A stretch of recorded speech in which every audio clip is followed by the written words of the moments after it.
Good morning, students. My name is Simpi Bansal, and let's start our class of business law. Okay. हमारे अभी तक मतलब हमारा this is the last topic we are about to do. This is the information technology act of 2000. ठीक है, इससे पहले हम जो 4 यूनिट हैं वो पूरे कर चुके हैं. लास्ट क्लास में हम जो कर रहे थे LLP एक्ट कर रहे थे 2008. ठीक है, तो वो भी काफी एक रीसेंट एक्ट था और ये भी काफी रीसेंट एक्ट है, information technology act 2000. Okay, and this is our second last class. अभी नेक्स्ट फ्राइडे को हमारी लास्ट क्लास है और उसमें हमारा पूरा सिलेबस कंप्लीट हो जाएगा. ठीक है, तो स्टार्ट करते हैं इंफॉर्मेशन टेक्नोलॉजी एक्ट 2000. देखिए, आपको शायद नाम से चीजें समझ में आ रही होंगी कि इंफॉर्मेशन टेक्नोलॉजी एक्ट 2000 में क्या हो सकता है. It was introduced to promote technology in the area of business, क्योंकि हम बिजनेस लॉ में से पढ़ रहे हैं, मतलब इसकी सिग्निफिकेंस है बिजनेस में इंफॉर्मेशन टेक्नोलॉजी एक्ट किस तरीके से हेल्प करता है. इंफॉर्मेशन टेक्नोलॉजी एक्ट इंट्रोड्यूस करने का मेन कारण ही यही था कि या तो हम गवर्नमेंट ऑफिस में या फिर प्राइवेट ऑर्गेनाइजेशंस में भी जो टेक्नोलॉजी अगर यूज कर रहे हैं, क्योंकि देखो 2000 की बात है, तब तक कंप्यूटर सिस्टम ऑनलाइन चीजें आना शुरू हो चुकी थी और काफी बाहर की कंट्रीज में अच्छे स्केल पर ही यूज हो रही थी. तो इस एक्ट के बाद गवर्नमेंट ऑर्गेनाइजेशंस और जो प्राइवेट कंपनीज हैं, अगर वो कुछ ऑनलाइन ट्रांजैक्शंस करती हैं या बिजनेस करती हैं, कुछ भी ऐसी चीज जो ऑनलाइन करती हैं, उसको रिकॉग्निशन मिला. इससे पहले अगर आप ऑनलाइन चीजें करोगे, किसी को कोई डॉक्यूमेंट ऑनलाइन भेज दिया या गवर्नमेंट को आपने कोई एप्लीकेशन ऑनलाइन भेजी, तो उसकी कोई वैलिडिटी नहीं होगी, उसकी कोई मान्यता नहीं होगी. ठीक है, तो उन चीजों को मान्यता देने के लिए government introduce this information technology act 2000. ठीक है, और जिसमें टाइम टू टाइम रिक्वायरमेंट्स के अकॉर्डिंग गवर्नमेंट उसमें चेंज करती रहती है. तो एक्ट पूरा चेंज कर देती है, इसके कुछ एडिशन में कुछ डालना है तो उसके लिए रूल्स या शेड्यूल्स में अमेंडमेंट हो जाते हैं. ठीक है, तो स्टार्ट करते हैं इंट्रोडक्शन से. In spite of numerous benefits, people reluctant to do business online. देखिए, आपको भी पता है आज के टाइम पे जो चीजें ऑनलाइन, जिससे इसके कितने सारे फायदे हैं, लेकिन अब 2000 के टाइम, मतलब आप 22 साल पहले की बात सोचो, जब पता है आपको बाहर की कंट्रीज में लोग बिजनेस कर रहे हैं, ऑनलाइन कर रहे हैं, आप भी उसे करना चाहते हो, उसके बहुत सारे फायदे, लेकिन फिर भी लोग डर रहे थे. क्यों डर रहे थे? क्योंकि एक अप्रोप्रिएट लीगल फ्रेमवर्क नहीं था. मतलब अगर ऑनलाइन कोई फ्रॉड होता है किसी के पास, तो आप कहीं जा ही नहीं सकते हो, क्योंकि वो फ्रॉड, ऑनलाइन फ्रॉड के साथ में क्या पेनल्टी होगी, मतलब कोई ऐसा लॉ ही नहीं था. ठीक है, तो कोई प्रोटेक्शन ना ही कोई जो सेलर है, बायर को, गवर्नमेंट एजेंसीज, मतलब कोई भी ऑनलाइन बिजनेस को इंट्रोड्यूस करने में जो करना चाह रहे थे, जो बिजनेस करते हैं वो भी डर रहे थे, जो कस्टमर्स हैं उसे अपनाते हुए वो भी डर रहे थे. क्यों? क्योंकि गवर्नमेंट की कोई बैकिंग नहीं थी. अगर कोई फ्रॉड होता है, कुछ भी धोखाधड़ी होती है, कुछ भी गड़बड़ होती है, तो उन्हें प्रोटेक्शन नाम की कोई चीज अवेलेबल नहीं थी. इसी की वजह से इंट्रोड्यूस किया गया आईटी एक्ट. ठीक है, so there was a need for framing and enforcing law. तो एक लॉ बनाना और उसे एनफोर्स करना, ये एक जरूरत थी उस टाइम पर. ठीक है, तो तब ये एक आईटी एक्ट हम लेकर आए और इसका जो पर्पस था, थ्री फोल्ड पर्पस है, to provide legal protection to the user. तो इसके यूजर कोई भी हो सकते हैं, चाहे गवर्नमेंट एजेंसीज, प्राइवेट, कोई भी प्राइवेट प्लेयर्स हो सकते हैं, कस्टमर्स हो सकते हैं, मैन्युफैक्चरर्स है, रिटेलर्स है, तो कोई भी यूजर्स को लीगल प्रोटेक्शन देना हु आर यूजिंग और who are doing business online, who want to do business online. Second is to create deterrent against wilful violators. जो जानबूझकर वायलेट कर रहे हैं, गड़बड़ कर रहे हैं, धोखाधड़ी कर रहे हैं, उनको, उनमें एक डर क्रिएट करना कि देखो, अगर तुम कुछ वायलेट करते हो, कुछ फ्रॉड करते हो, तो गवर्नमेंट है यहाँ पे, और गवर्नमेंट के पास लॉ है जिसमें लिखा हुआ है कि आप ऐसा फ्रॉड करते हो तो आपको ये पनिशमेंट मिलेगी, आपके ऊपर केस हो सकता है. ठीक है, तो डेटरेंट क्रिएट करना, जो भी वायलेटर्स थे, जो भी फ्रॉडस्टर्स थे, मतलब उनको एक डर उनके अंदर क्रिएट करना ताकि वो वायलेशंस ना करें. ठीक है, और थर्ड पर्पस था ई कॉमर्स और ई ट्रांजैक्शंस को बढ़ावा देना. अभी आप देखिए, जब से मोदी गवर्नमेंट आई 2014 से ही उन्होंने डिजिटल इंडिया मिशन को लेकर आए हैं. क्यों लेकर आए हैं? Because mister Modi believes that it is beneficial or it is going to boost the scale of the e-commerce or business organizations. तो उनका यही रहता है कि ज्यादा से ज्यादा चीजें जो हैं ऑनलाइन हो और इससे करप्शन भी कम होता है. ठीक है, so the purpose of IT act 2000 was to promote e commerce and e transactions. तो जो ये यूज कर रहा है उसके लिए भी बेनिफिशियल है, जो ये यूज करवा रहा है उसके लिए भी बेनिफिशियल है. मतलब अगर एक कंपनी की बात करो, फ्लिपकार्ट और ये सब, ओला, उबर, ये सब क्यों सक्सेसफुल हैं? Because they use information technology. ठीक है, अगर ये नहीं होते तो शायद ये नई नई चीजें मार्केट में आती भी नहीं. मतलब आप ओला, घर पे बैठ के ओला उबर बुक कर सकते हो. तो अगर आईटी एक्ट नहीं होता या फिर ये ई ट्रांजैक्शंस और ई कॉमर्स की फैसिलिटी नहीं होती तो शायद ये ऑनलाइन बिजनेसेस पिक्चर में आते नहीं है। ओला, उबर, कैब सिस्टम्स ये सब आते नहीं। और अब देखो आप ऑनलाइन टीचिंग किस तरीके से बायजूस है, वेदांतो है, धीरे-धीरे आप रोज देखोगे कोई ना कोई नई ऑर्गेनाइजेशन की ऐड आ रही है।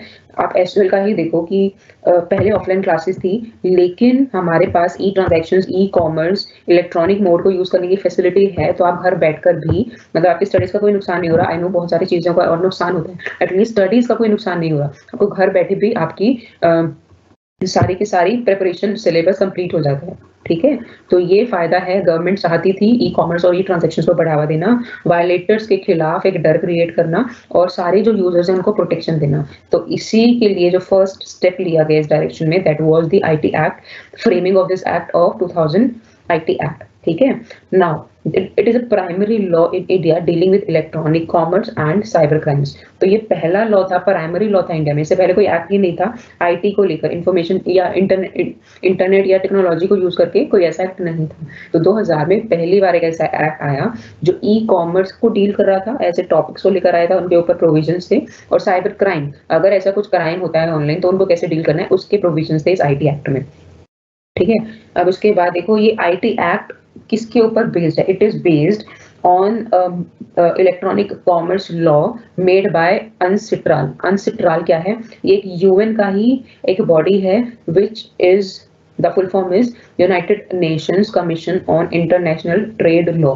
तो इंटरनेशनली ट्रेड कैसा होना चाहिए उसके ऊपर ये लॉ बनाती है। तो इसने ये लॉ बनाया इलेक्ट्रॉनिक कॉमर्स के ऊपर 1996 में। मॉडल था ये, मतलब एक आइडियल सिचुएशन थी कि हर एक कंट्री को यहाँ से इस तरीके के लॉ बनाने चाहिए जो अनसिट्राल ने बनाया। ठीक है, तो वहीं ये 1996 में बना था। तो वहीं से उस मॉडल एक्ट को लेकर ही इंडिया ने फिर हमारा आईटी एक्ट 2000 बनाया। मतलब 2-3 साल लगे उसको, 1996 के बाद सीधा 2000, 3-4 साल फ्रेमिंग में लगते हैं। ठीक है, सो why India used this act as model act, because India is a founding member of UNCITRAL। तो देखो जो एक ऑर्गेनाइजेशन है, यूएन की अलग अलग ऑर्गेनाइजेशन है, अलग अलग फील्ड में काम करती हैं। कोई विमेन के लिए करता है, कोई चिल्ड्रन के लिए करता है, कोई ट्रेड लॉज के लिए करता है, कोई पेटेंट्स, कॉपीराइट्स, इस तरीके की अलग अलग बॉडीज हैं जो अलग अलग एरियाज को केटर करती हैं। ठीक है, वो क्या करती हैं, वो बाकी जो भी फाउंडिंग मेंबर्स हैं, जो भी ऑर्गेनाइजेशंस के जो मेंबर्स हैं, उनको बोलती है कि आप इस तरीके के लॉ बनाओ, रिकमेंड करती है कि आपको क्या करना चाहिए, क्या नहीं करना चाहिए। तो इसीलिए इन्होंने भी ये यूएन की जो बॉडी है अनसिट्राल, इसने एक लॉ बनाया और अपने जितने भी मेंबर्स थे उनको ये बोला कि आपको इस तरीके का लॉ बनाना चाहिए। उनको इन्फ्लुएंस करती है, उन्हें रिकमेंड करती है। तो उसी की लाइन पे इंडिया ने फिर एक लॉ बनाया आईटी एक्ट 2000। ठीक है, why? Because India is a founding member of UNCITRAL। समझ गए?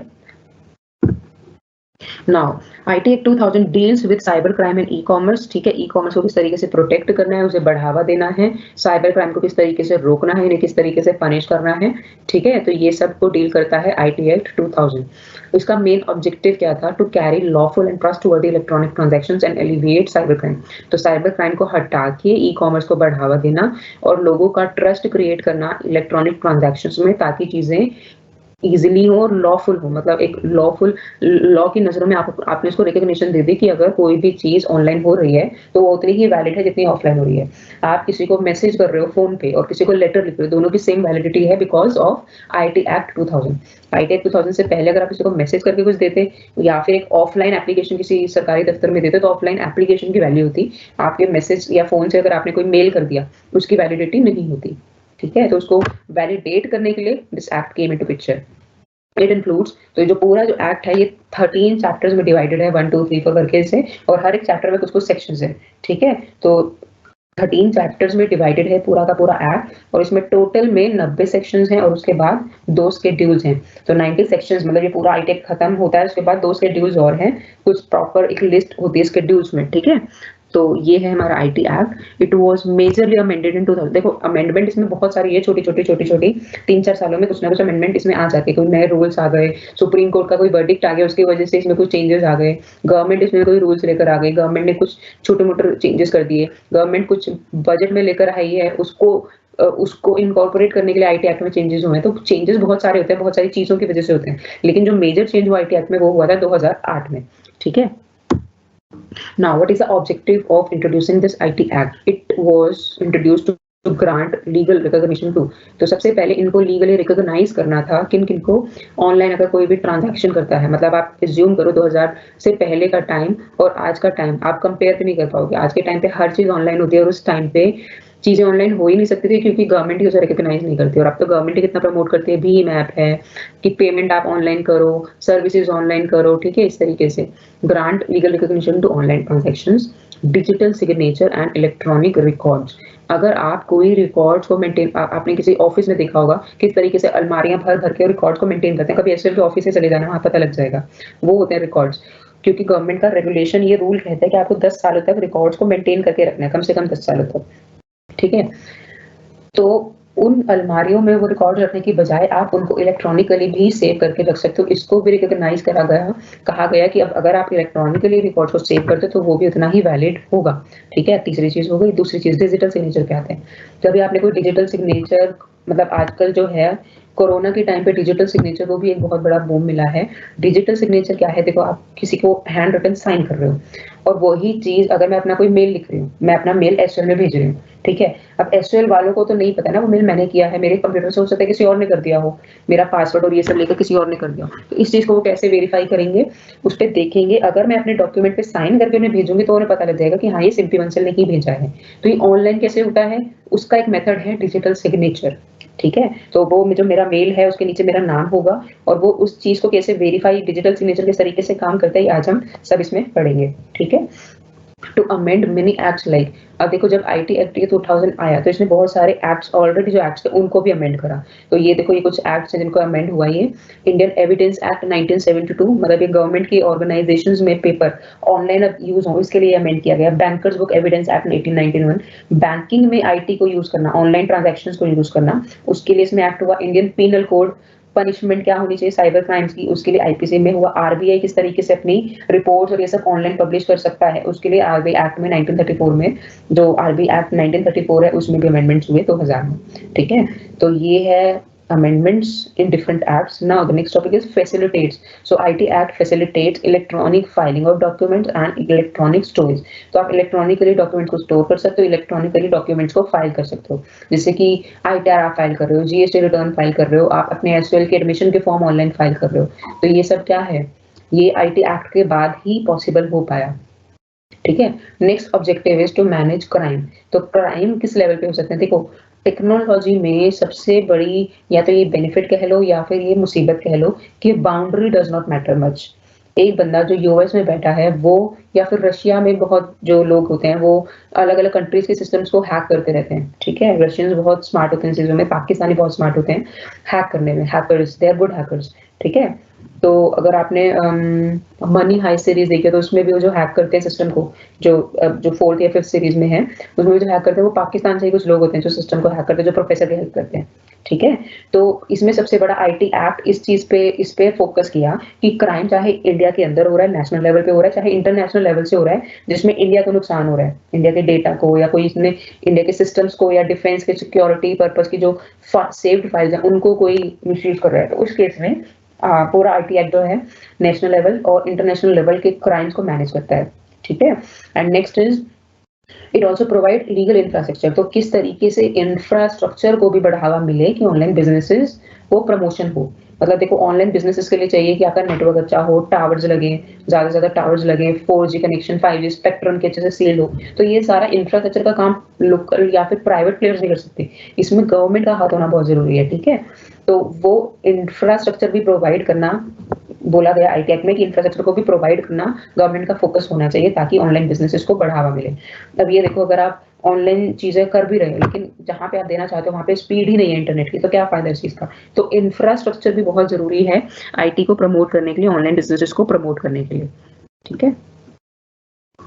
Non applicability of the act, देखो कुछ देखो ज्यादातर डॉक्यूमेंट्स में अगर आप उसे ऑफलाइन करते हो या ऑनलाइन भेजते हो या रिसीव करते हो, रिकॉर्ड करते हो, स्टोर करते हो अपने पास, या आपके पास कुछ आया है, उसकी इक्वल वैलिडिटी है, चाहे ऑनलाइन है चाहे वो ऑफलाइन है, फिजिकल फॉर्म में। जो आपकी मार्कशीट है, लेट से आजकल स्कूल क्या करते हैं, स्कूल जो है मार्कशीट फिजिकल भी देते हैं, ऑनलाइन भी पब्लिश करते हैं। सीबीएसई का जो, अगर आपको पता हो 10th के बोर्ड एग्जाम्स की जो मार्कशीट आती है 12th की, कैसे आती है, ऑफलाइन भी आपको मिलती है और ऑनलाइन भी मिलती है, ठीक है। तो दोनों की सेम वैलिडिटी है, ठीक है।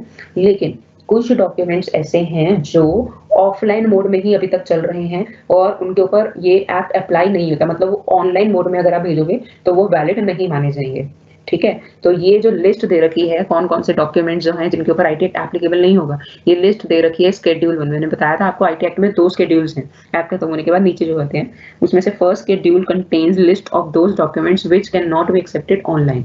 ठीक है। तो देखिए कौन कौन से ऐसे डॉक्यूमेंट है। First is execution of negotiable instrument. तो कोई नेगोशिएबल इंस्ट्रूमेंट है, बिल ऑफ एक्सचेंज है, किसी ने जिसको जिसको पैसे देने हैं उसने कहा एक बिल पे प्रॉमिसरी नोट दे दिया कि भैया मैं तुम्हें बिल 3-4 महीने के बाद, पैसे 3-4 महीने के बाद दूंगा। ठीक है। तो ये सारे नेगोशिएबल इंस्ट्रूमेंट्स, इसको आप ऑनलाइन यूज नहीं कर सकते अभी तक। चेक पेबल, तो जो भी चेक पेबल है मतलब फ्यूचर डेट का कोई अगर आप चेक बनाते हो तो वो भी क्या है, आप उसे ऑनलाइन यूज नहीं कर सकते, वो भी ऑफलाइन मोड में चलेंगे। Promissory note, bill of exchange, cheque payable. ठीक है। उसके बाद execution of power of attorney. Power of attorney क्या होती है, अपने राइट्स आप किसी और को दे रहे हो कि भैया आप तुम मेरे राइट्स तुम्हें मिल गए हैं, तुम मेरे बिहाफ पे इन चीजों को यूज कर सकते हो, मेरी एसेट्स को, मेरी पावर्स को, मेरी प्रॉपर्टी को। तो ये होता है पावर ऑफ अटर्नी। तो पावर ऑफ अटर्नी को एग्जीक्यूट करने के लिए भी जो भी डॉक्यूमेंट्स लगते हैं भैया उसका तो काम ऑफलाइन ही होगा, वो चीजें ऑनलाइन नहीं कर सकते। मतलब किसी को पावर ऑफ अटर्नी अगर आपको ट्रांसफर करनी है तो आप ऑनलाइन नहीं कर सकते, उसका मेथड ऑफलाइन ही है। क्रिएशन ऑफ अ ट्रस्ट, अगर आप कोई ट्रस्ट बनाते हो तो ठीक है, मतलब अगर कोई अपना ट्रस्ट दिखा के अपनी प्रॉपर्टी अपने फ्रेंड को दे दी कि भैया जब मेरे को अगर कुछ होता है तो मेरे बच्चे की देखभाल तुम इसी प्रॉपर्टी से पैसा करके कर सकते हो, तो वो एक जो ट्रस्ट क्रिएट करा है, एक ऑर्गेनाइजेशन क्रिएट करी है, उसके भी जो सारे डॉक्यूमेंट्स हैं वो ऑनलाइन नहीं होंगे, उसका भी जो काम है ऑफलाइन मोड में ही होगा। ठीक है। Next is execution of a will. Execution of a will में कोई फादर या कोई फैमिली मेंबर अपने बाकी फैमिली मेंबर्स के लिए विल लिखता है कि मेरी डेथ के बाद मेरी सारी प्रॉपर्टी किस तरीके से डिवाइड होगी, किसके पास कितना कितना शेयर जाएगा। तो वो भी जो विल के भी जो डॉक्यूमेंट्स हैं वो भी ऑनलाइन अभी एक्सेप्ट नहीं होंगे। गवर्नमेंट इसे बाद में चेंज कर सकती है, गवर्नमेंट के पास अमेंड करने की अथॉरिटी है, लेकिन अभी एट प्रेजेंट स्टेटस ये है कि जो विल के डॉक्यूमेंट्स हैं ऑनलाइन वो एक्सेप्ट नहीं, वो उतनी वैलिडिटी उनकी मतलब वैलिड वो नहीं होंगे। ठीक है। Next is contract for the sale conveyance of immovable property. Immovable property कोई जो हुई, अगर आप कोई घर खरीदते हो, कोई बिल्डिंग खरीदते हो, कोई प्लॉट खरीदते हो, वो इमूवेबल प्रॉपर्टीज हैं। ठीक है। लैंड खरीदते हो तो उसका अगर आप सेल परचेज करते हो तो वो सब भी ऑफलाइन होगा। ठीक है। तो आप कभी भी देख लेना, अपने आसपास के लोगों से पूछ लेना, ऑनलाइन वो चीजें नहीं होती, वो चीजें अभी ऑफलाइन ही होती हैं अगर आप कोई प्रॉपर्टी, लैंड, प्लॉट खरीदते हो तो। ठीक है। नाउ अब देखो ये जो चैप्टर्स हैं, इसमें पूरे जो चैप्टर्स हैं 13 चैप्टर्स हैं, इसमें से मैंने कुछ इसमें सिर्फ तुम्हें समझाने के लिए लिखे हुए हैं कि क्या क्या किस तरीके से चैप्टर्स होते हैं। अलग अलग हेडिंग एक चैप्टर की, उस हेडिंग के अंदर उस चैप्टर के अंदर कुछ कुछ सेक्शंस हैं जिसमें वो चैप्टर को एक्सप्लेन किया हुआ है, उसके बाद नया चैप्टर स्टार्ट होता है। तो कुछ इंपॉर्टेंट जो चैप्टर्स हैं वो ये हैं। Second chapter is about digital signature, electronic signature. Third is about electronic governance. Fifth is about how to secure electronic records and secure electronic signature. Eighth is about duties of subscribers, subscribers क्या होते हैं, उनकी क्या duties होती हैं।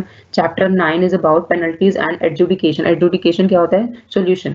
कोई एक अगर प्रॉब्लम हुई है, कोई केस गया कोर्ट में तो उसे सॉल्व करना, उसे उसका वर्डिक्ट देना, वो होता है एडजुडिकेशन। ठीक है। साइबर एपिलेट ट्रिब्यूनल मैंने आपको बताया था, अच्छा ये भी हम करेंगे, इसके अमेंडमेंट्स अभी मैंने नहीं बताया ना। ठीक है।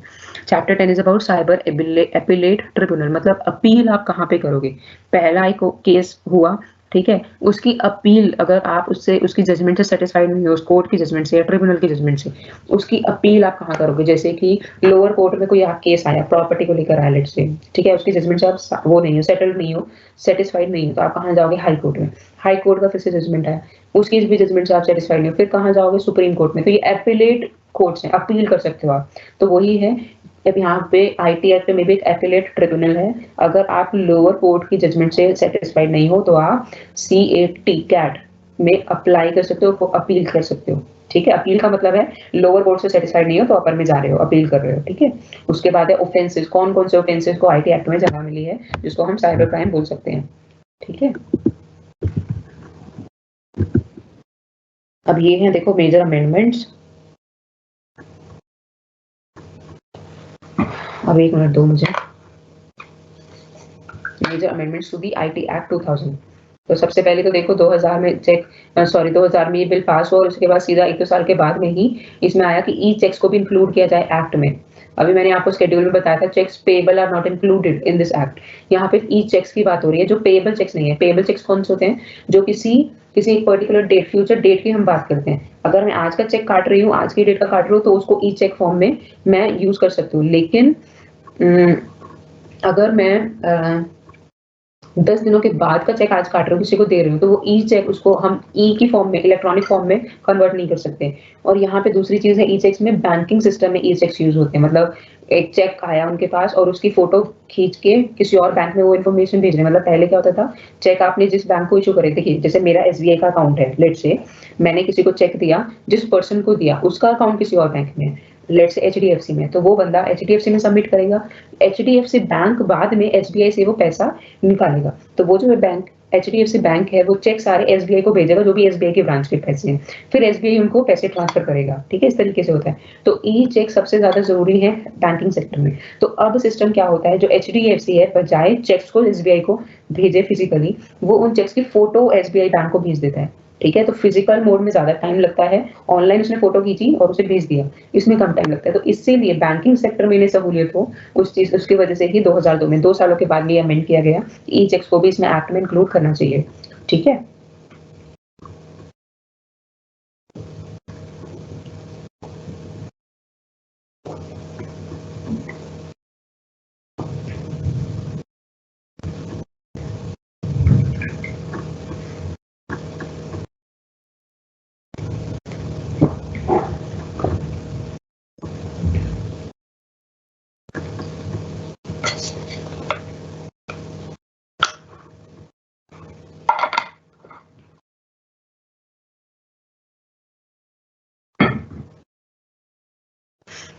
तो सबसे पहला जो 2002 में जो अमेंडमेंट हुआ कि चेक्स को भी, ई चेक्स को भी आईटी एक्ट में इंक्लूड करना चाहिए। ठीक है, अब उसके बाद है 2008 में जो मेजर चेंजेस हुए, पूरा जो एक्ट अमेंड हुआ वो था, देखो इसमें लिखा हुआ है कॉम्प्रिहेंसिव, बहुत ही मेजर चेंजेस हुए आईटी एक्ट में, बहुत ही कॉम्प्रिहेंसिव, मतलब काफी हद तक आईटी एक्ट को ही बदला गया, काफी चीजें इसमें ऐड की गई। To provide why this amendment was introduced in 2008, the main objective was to provide adequate protection to computer and internet users against computer-related offenses and cyber terrorism. अब देखिए 2008 की इंपॉर्टेंस यहाँ पर भी इसलिए भी आ जाती है क्योंकि यही वो साल है जब मुंबई अटैक्स हुए थे। ठीक है, जो ताज होटल और ये सब जो अटैक्स हुए थे मुंबई में, वो 2008 में ही हुए थे। और उसमें जो टेररिस्ट ऑर्गेनाइजेशंस थी, उन्होंने कंप्यूटर सिस्टम में, इंटरनेट सिस्टम में यूज करके उनको हैक करके उनकी इंफॉर्मेशन लेकर ये अटैक प्लान किया था। तो उस चीज को रोकने के लिए कि भैया जो सिस्टम्स हैं, कंप्यूटर सिस्टम्स हैं और इंटरनेट है, उसे टेररिस्ट अपने टेररिज्म को प्रमोट करने के लिए यूज ना कर पाए। ठीक है, उसके लिए फिर 2008 में चेंजेस इंक्लूड किए गए। तो देखो अब दोबारा से पढ़ो, to provide adequate protection to computer and internet users against computer related offenses and cyber terrorism। तो साइबर टेररिज्म क्या है, अगर आप ऑनलाइन एक्टिविटीज के थ्रू टेररिज्म को बढ़ावा दे रहे हो तो वो है साइबर टेररिज्म। अगर आप टेररिस्ट एक्टिविटीज में कंप्यूटर सिस्टम्स और इंटरनेट को यूज कर रहे हो, उसकी हेल्प से टेररिज्म को बढ़ावा दे रहे हो तो वो है साइबर टेररिज्म। ठीक है, तो उससे रिलेटेड ऑफेंसेस या फिर साइबर टेररिज्म, इसको रोकने के लिए, कंप्यूटर सिस्टम्स को, इंटरनेट यूजर्स को बचाने के लिए 2008 में चेंजेस किए गए। ठीक है, it also introduce the concept of E signature. अभी तक देखो आपने डिजिटल सिग्नेचर 2000 में जो बात हुई थी, डिजिटल सिग्नेचर की बात हुई थी, 2008 में उन्होंने इंक्लूड करा गवर्नमेंट ने ई सिग्नेचर। अब दोनों है क्या कॉन्सेप्ट, दोनों किस तरीके से अलग हैं, तो ये सब हम अभी पढ़ेंगे थोड़ी देर के बाद में। उसके बाद है it made applicable to all kinds of computer resources and communication devices like phones, tablets etcetera. तो पहले क्या था, जो आईटी एक्ट 2000 था, बहुत सारे कंप्यूटर रिसोर्सेज को इंक्लूड नहीं करता था। ठीक है, उसके बाद 2008 में चेंजेस हुए और अब आईटी एक्ट में 2008 में क्या किया गया कि सारे के सारे कंप्यूटर रिसोर्सेज को इंक्लूड किया गया। मतलब उनसे रिलेटेड कोई भी क्राइम होता है या फिर टेररिज्म होता है या फिर इनको भी प्रोटेक्ट करना है, तो ये सब कुछ इसमें बाद में इंक्लूड किया गया। और जो सारी की सारी डिवाइसेस जिसपे कंप्यूटिंग हो सकती है, लाइक जो भी कम्युनिकेशन डिवाइसेस हैं, फोन्स हो गए, टैबलेट्स हो गए, आजकल जो भी नई नई चीजें चलती हैं, वो सबको इंक्लूड कर दिया गया आईटी एक्ट 2000 में। ठीक है, तो ये सिर्फ कंप्यूटर रिलेटेड चीजें नहीं थी, फोन पे भी अगर आप इंटरनेट यूज करते हो, टैबलेट्स पे करते हो, लैपटॉप्स पे करते हो, तो सब आपका इंक्लूड होगा आईटी एक्ट 2000 में। ठीक है, 2017 में भी देखो कुछ चेंजेस हुए। वो चेंजेस क्या हुए, जो इसके साइबर एपिलेट ट्रिब्यूनल थी, मैंने आपको बताया था ना, जो चैप्टर 10 है that is related to CAT, cyber appellate tribunal, जहां पे आप अपील कर सकते हो अगर आप लोअर ट्रिब्यूनल के जजमेंट से हैप्पी नहीं हो, सेटिस्फाइड नहीं हो। तो 2017 में क्या किया गया, जो आईटी एक्ट में इन्होंने साइबर एपिलेट ट्रिब्यूनल बनाया था, उसको मर्ज कर दिया दूसरी ऑर्गेनाइजेशन, दूसरे ट्रिब्यूनल। ठीक है, ठीक है, आई के अंदर यूज करना TDSAT, telecom dispute settlement and appellate tribunal. तो ये सिर्फ टेलीफोन से रिलेटेड जो भी अपील्स होती है इस ट्रिब्यूनल में जाती, और साइबर अपीलेट ट्रिब्यूनल में सारे के सारे साइबर क्राइम, कंप्यूटर से रिलेटेड, इंटरनेट से रिलेटेड सारे जो क्राइम्स होते हैं वो इस ट्रिब्यूनल में जाते हैं। तो इन दोनों में ना, क्योंकि फोन से भी अब ज्यादातर चीजें इंटरनेट से ही चलती है, तो इसीलिए 2017 में दोनों को मर्ज करके एक ही बॉडी बना दी, तो उसका नाम रखा गया अपीलेट ट्रिब्यूनल, अपील करने वाला ट्रिब्यूनल। ठीक है, चलिए तो यहाँ से अब हम स्टार्ट करते हैं हमारा डिजिटल सिग्नेचर। तो आपके पास 5 मिनट हैं अभी, अगर आपको कोई डाउट है तो आप पूछ सकते हो। अभी तक जितना हमने करा है उसमें अगर कोई डाउट है तो आप पूछ सकते हो।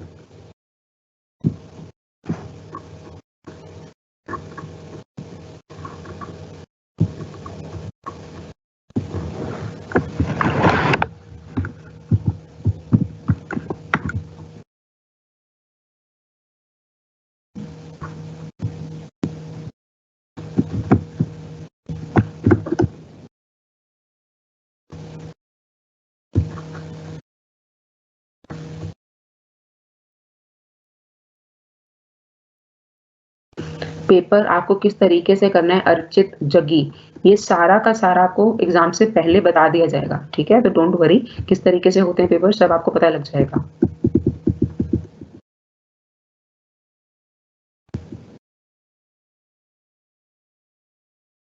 डिजिटल इंडिया अर्चित कोई एक्ट नहीं है, ये गवर्नमेंट का एक मिशन है, पॉलिसी है। ठीक है, तो ये किसी एक्ट का पार्ट नहीं है, लेकिन डिजिटल इंडिया आईटी एक्ट के प्रोविजंस को लेके चीजों को प्रमोट करने, मतलब ये गवर्नमेंट ऑफिस में ई गवर्नेंस को प्रमोट करने के लिए। ठीक है, तो आईटी एक्ट के प्रोविजंस को यूज करते हैं, बट इसका कोई सब एक्ट नहीं है।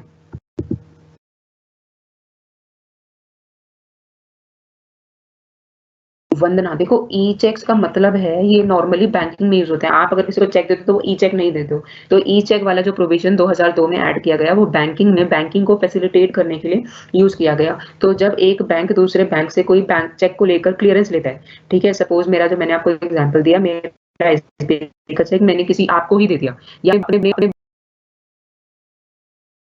उसकी सिर्फ उस चेक की फोटो भेज सकते हो, तो ये हो गया ई चेक। समझ गए? इसको बोलते हैं कि ई चेक भी उतना ही वैलिड है जितना कि नॉर्मल चेक। तो ये कस्टमर्स के लिए नहीं है, ये बैंकिंग के लिए है सिर्फ, ये जो चेंज हुआ था 2002 में। ठीक है वंदना? सर्टिफाइंग अथॉरिटी वो होती है जो आपको डिजिटल सिग्नेचर इशू करती है। ये भी हम करेंगे बाद में, नेक्स्ट क्लास में करेंगे हम। चैतन्य, अभी तक ओबी ओपन बुक एग्जामिनेशन फॉर्म में ही आपके एग्जाम्स होंगे।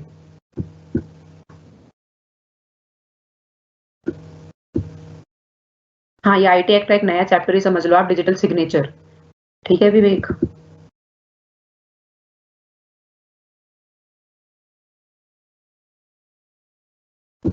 आज था बेटा, जितने हम चैप्टर्स कर रहे हैं, जितना हमने पीपीटीज की हैं, वो सब कुछ आपका सिलेबस का पार्ट है, वो सब आएगा पेपर में।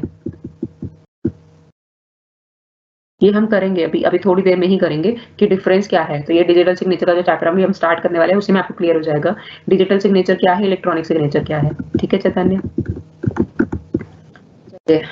नो प्रॉब्लम वंदना। तो हम करते हैं डिजिटल सिग्नेचर स्टार्ट। तो आपको नाम से ही समझ में आ रहा होगा, एक चीज होती है आप किसी चीज पर खुद अपने साइन कर रहे हो, हैंड रिटन साइन, और उसी को आप ऑनलाइन किसी चीज पर, आपका जो ऑनलाइन मेल है या कोई भी फाइल है उसके ऊपर आप अपने सिग्नेचर करना, जैसे कि आपको पिक्चर में शो रहा होगा। तो जो पिक्चर में शो रहा है वो वाला डिजिटल सिग्नेचर नहीं, आप उस पर ऐसे साइन नहीं कर रहे हो किसी स्क्रीन पे, आप सिर्फ आपके पास एक की है, मतलब पेयर ऑफ की है, उस तरीके से आप उनको यूज करते हो, टेक्नोलॉजी को यूज करते हो, और आपका ऑटोमेटिकली उस पर साइन चला जाएगा डॉक्यूमेंट पे। तो वो है डिजिटल सिग्नेचर, और वो उसकी उतनी ही वैलिडिटी है जितना कि आपका हाथ से साइन किए हुए डॉक्यूमेंट की होगी। ठीक है, तो देखिए digital signatures are treated at par with physical signature, तो दोनों इतने ही सेम वैलिडिटी है, सेम इंपॉर्टेंस है डिजिटल सिग्नेचर की भी और हैंड रिटन या फिर फिजिकल सिग्नेचर की भी। So it created trusted third party mechanism for issuing such signature.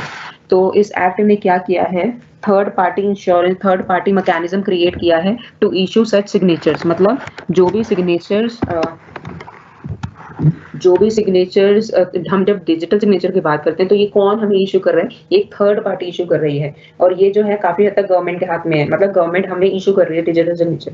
तो ये थर्ड पार्टी मैकेनिज्म है, एक तीसरी पार्टी है जो हमें डिजिटल सिग्नेचर भेज मतलब दे रही है मुझे, और मैं फिर उसे आगे अपनी पार्टी के साथ में यूज कर सकती हूँ। ठीक है, तो ये एक नई चीज है जो इस एक्ट में आई है कि यहाँ पे थर्ड पार्टी है, गवर्नमेंट एजेंसीज हैं, सर्टिफाइंग अथॉरिटीज हैं जो आपको डिजिटल सिग्नेचर इशू करती हैं। ठीक है, और जो सर्टिफाइंग अथॉरिटीज हैं अगर जो आपको इशू कर रहे हैं सिग्नेचर, अगर वो ठीक से काम करने नहीं करती तो उनके ऊपर एक उनका कंट्रोलर भी है, controller of all certifying authority in India. ठीक है, तो इसके बाद है और act also included rules for authentication through digital signatures. तो ऑथेंटिकेशन कैसे हो, मतलब कि ऑथेंटिक है कि नहीं, मगर सपोज डिजिटल सिग्नेचर मेरे नाम का मैंने यूज करा तो सामने वाले को कैसे पता लगेगा कि वो मैंने ही यूज किया है या किसी और ने किया है। तो कैसे ऑथेंटिकेशन होगा कि जो डॉक्यूमेंट है वो मैंने ही भेजा है या किसी और ने तो नहीं भेजा है, या बीच में कहीं वो ऑल्टर तो नहीं हो गया है। तो ये सब पता लगता है हमको, हमें इसमें सब में हेल्प मिलती है हमको डिजिटल सिग्नेचर से। ठीक है, हाउ डिजिटल सिग्नेचर वर्क्स, तो ये किस तरीके से काम करता है। The sender selects the file to be digitally signed. Sender क्या करेगा, सेंडर मुझे अगर एक फाइल, लेट से मैं सिंपली बंसल सेंडर हूँ, एस्ट्रल जो है रिसीवर है जिसको अब मुझे फाइल भेजनी है, एक फाइल भेजनी है। एस्ट्रल ने मुझे कहा कि भैया अपने सारे के सारे जो मार्कशीट्स हैं पुरानी, अगर आपको एडमिशन चाहिए तो अपने सारे के सारे जो मार्कशीट्स हैं 10th क्लास के 12th क्लास के हमें साइन करके आप डिजिटली भेजो। तो अब मैं क्या करती हूँ, मैंने एक फाइल बना ली, उस फाइल में सारे के सारे अपने डॉक्यूमेंट्स को स्कैन करके अपलोड कर दिया। ठीक है, अब उसके बाद मेरे पास एक, जो भी मैं सेंडर हूँ मेरे पास एक डिजिटल सिग्नेचर होगा। ये मुझे कहाँ से मिला है, सर्टिफाइंग अथॉरिटी से। तो इसके लिए कुछ फीस होती है, कुछ टाइम पीरियड होता है, मतलब 5 महीने 6 महीने 1 साल के लिए मैंने इशू करा लिया और वो सर्टिफाइंग अथॉरिटी मुझे सिग्नेचर के नाम पे कोड्स देती है, कोड देती है। ठीक है, ऐसा नहीं है कि कुछ फिजिकल फॉर्म में होता है, पेपर में कोड लिखे होते हैं, तो वो चीज मुझे मिलती है, हैश फंक्शन बोलते हैं उसको। वो हैश फंक्शन मैं अपने फाइल पे लगाऊंगी उसको सेव करने से पहले। ठीक है, तो जो देखो मेरे पास जो सेंडर है, दो की मिलती हैं, कोड जो मिलता है ना उसको की बोलते हैं, एक है पब्लिक की और एक है प्राइवेट की। ठीक है, तो मैं अपने उस फाइल को एनक्रिप्ट करती हूँ, कोड कर देती हूँ, एक कोड में कन्वर्ट कर देती हूँ, किसकी हेल्प से, public the sender applies a hash function to encrypt it using receiver's public key। जो SOL है उसके पास भी 2 की है, मतलब हर एक यूजर को 2 तरीके की मिलती है सर्टिफाइंग अथॉरिटी से, एक पब्लिक की होती है, एक प्राइवेट की होती है। प्राइवेट की जिसको मिली है, लेट से मुझे मिली है, तो वो एक मेरा सीक्रेट कोड है, वो किसी और को नहीं पता होगा, लेकिन जो मेरी पब्लिक की है वो कोई भी उसको यूज कर सकता है। ठीक है, तो वैसे ही एसएल के पास भी एसएल की प्राइवेट की होगी और ऐसे ही एसएल के पास एक पब्लिक की होगी। तो एसएल की पब्लिक की मैं यूज कर सकती हूँ, लेकिन एसएल की जो प्राइवेट की है वो सिर्फ और सिर्फ एसएल को ही पता होगी, उसे वो सीक्रेसी मेंटेन करके रखनी है। जैसे आप अपने एटीएम के पिन और ये सब किसी को नहीं बताते हो ना, तो वैसे प्राइवेट की भी आपको अपने पास रखनी है, वो आप किसी के साथ शेयर ना करो क्योंकि उसका फिर मिसयूज हो सकता है। तो सबसे पहले मैं जो फाइल मैंने भेजनी है एसएल में, मैं उसे एनक्रिप्ट करूंगी, कोड में कन्वर्ट कर दूंगी रिसीवर एसएल की पब्लिक की हेल्प से। तो फिर एसओएल वाला क्या करेगा, उसे वो खोल सकते हैं अपनी प्राइवेट की से। ठीक है, तो ये पहली चीज हो गई कि मैंने उस फाइल को कन्वर्ट कर दिया, एनक्रिप्ट कर दिया। दूसरी चीज है, अब देखो ये काम कैसे करते हैं, कंप्यूटर कैलकुलेट्स द यूनिक, मैंने हैश फंक्शन जो मुझे मिला था उसको डाला कंटेंट पे and it gives out a hash result, उससे एक हैश रिजल्ट आएगा जिसे बोलते हैं मैसेज डाइजेस्ट। ठीक है, अब वो मैसेज को आप कन्वर्ट कर चुके हो, एनक्रिप्ट कर चुके हो। दूसरी चीज, अब आप अपने डिजिटल सिग्नेचर को अपलोड करोगे, वो कैसे होगा, सेंडर एनक्रिप्ट्स दिस मैसेज डाइजेस्ट। तो ये मैसेज डाइजेस्ट को मैं फिर से एनक्रिप्ट करूंगी with the help of my private की। अब मैं अपनी प्राइवेट की यूज कर रही हूँ, तो अब क्या है, उसके ऊपर डिजिटल सिग्नेचर मेरा लग जाएगा। The outcome of this encryption is accepted as digital signature. तो ये जो कोड मैंने लगाया ना प्राइवेट की, अब इसके बाद जो रिजल्ट आएगा वो है वो डिजिटल सिग्नेचर, उसे वो बोलते हैं डिजिटल सिग्नेचर। ठीक है, this signature is unique to the message and will be different for each new message. तो ऐसा नहीं हमारे साइन की तरह की सेम ही है, नहीं, डिजिटल सिग्नेचर हर फाइल के साथ, हर मैसेज के साथ अलग होगा। अभी किसी को अगर कुछ और डिजिटल सिग्नेचर मिला है, नेक्स्ट फाइल में जो फंक्शंस हैं, मतलब जो कोडिंग होती है ना कंप्यूटर लैंग्वेजेस, वो अलग होंगी। नाम मेरा सिंपली बंसल ही दिखेगा, लेकिन कंप्यूटर की लैंग्वेजेस में वो कोडिंग सबकी अलग होगी। ठीक है, उसको ही बोलते हैं अलग अलग डिजिटल सिग्नेचर मिलेगा हर एक यूजर को। So signature is unique to the message and will be different for each new message. तो ये हर एक यूजर, हर एक मैसेज के लिए डिजिटल सिग्नेचर अलग होगा। तो पहली चीज देखो, 2 चीजें मैंने करी हैं। सबसे पहले जो फाइल थी उसको एनक्रिप्ट करा है with the help of recipients public की। उसके बाद मैंने उसके साथ अपना डिजिटल सिग्नेचर अटैच किया। कैसे किया? By using my own private की। ठीक है, अब वो पूरा का पूरा मैसेज और डिजिटल सिग्नेचर को साथ में अटैच करके मैंने फाइल भेज दी एसक्यूएल में। ठीक है, तो उस फाइल के साथ में अपना डिजिटल सिग्नेचर अटैच करा और वो पूरी की पूरी फाइल भेज दी एसक्यूएल में। अब एसक्यूएल क्या करेगा? Original file along with the digital signature is sent to the receiver.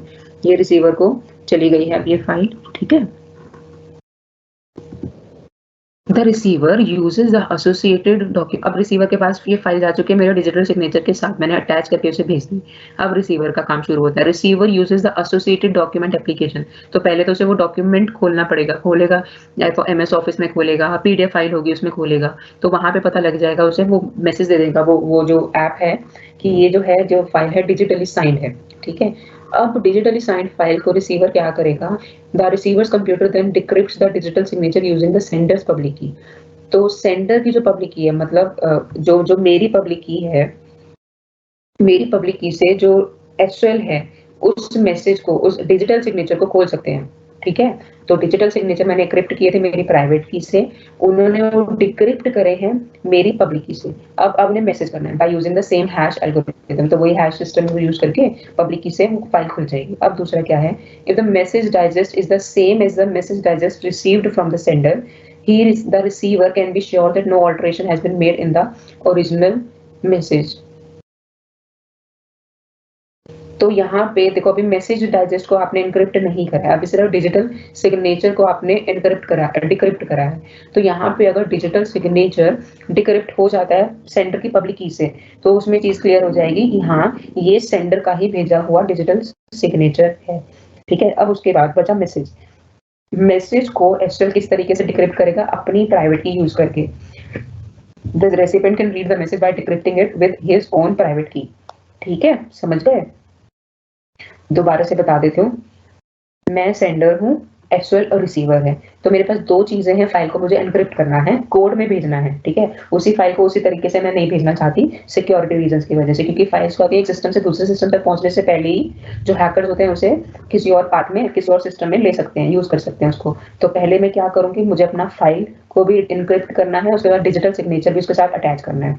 तो डिजिटल सिग्नेचर पहले तो फाइल को इनक्रिप्ट करना है। कैसे करना है? जो भी सेंडर होने वाला है उसकी पब्लिक की सबको पता होगी, तो उसकी पब्लिक की हेल्प से मैं उसे क्या कर दूंगी, एनक्रिप्ट कर दिया। ठीक है, ताकि वो उसे खोल पाए। मेरा डिजिटल सिग्नेचर मुझे अटैच करना है। कैसे करना है? फिर से मैंने हैश फंक्शन लगाया और मेरी अपनी प्राइवेट की जो मुझे सर्टिफाइंग अथॉरिटी ने दी है उसको यूज करके मैं डिजिटल सिग्नेचर उस पर अटैच करूंगी, दोनों फाइल को कंबाइन करूंगी और उसे मेल कर दूंगी एसक्यूएल को। अब यहाँ पे काम शुरू होता है एसक्यूएल का। अब एसक्यूएल के पास दो चीजें आ रही है, मेरा डिजिटल सिग्नेचर और मेरी फाइल। अब मेरा डिजिटल सिग्नेचर वो कैसे खोल सकते हैं? मेरी पब्लिक की से। तो मेरी पब्लिक की उन्होंने यूज करी, डिजिटल सिग्नेचर, मेरा नाम आ गया कि भैया ये जो फाइल है किसने भेजी है, सिंपी बंसल ने भेजी है। ठीक है, यहाँ से ऑथेंटिकेशन हो गया। दूसरी चीज, अपने को मैसेज खोलना है, वो मैसेज कैसे खोलेंगे? अपनी प्राइवेट की यूज करके। ठीक है, क्योंकि मैंने उनकी पब्लिक की से ही मैसेज को इनक्रिप्ट करा था, तो वो अपनी प्राइवेट की से ही उसे खोल सकते हैं। समझ में आ गया? चलो, अब ये थोड़ा ज्यादा हो जाएगा अभी के लिए, तो भी ऐसा करते हैं, यहाँ तक आपको समझ में आ गया है। 5 मिनट का ब्रेक ले लेते हैं, 11:50 हो गया है, 11:56 57 तक ब्रेक लेते हैं और उसके बाद फिर कंटिन्यू करते हैं। ठीक है, नहीं तो बहुत हेक्टिक हो जाएगा, आप लोगों को चीजें क्लियर नहीं होंगी। तो थोड़ा सा इसको उस बीच में इसको पढ़ने की कोशिश करो। ये मैं आपको नेक्स्ट स्लाइड दिखा रही हूँ, इसको पढ़ो, शायद चीजें अपने आप क्लियर हो जाए, नहीं तो मैं भी 5 मिनट में आपको एक्सप्लेन कर ही दूंगी। ठीक है, चलिए।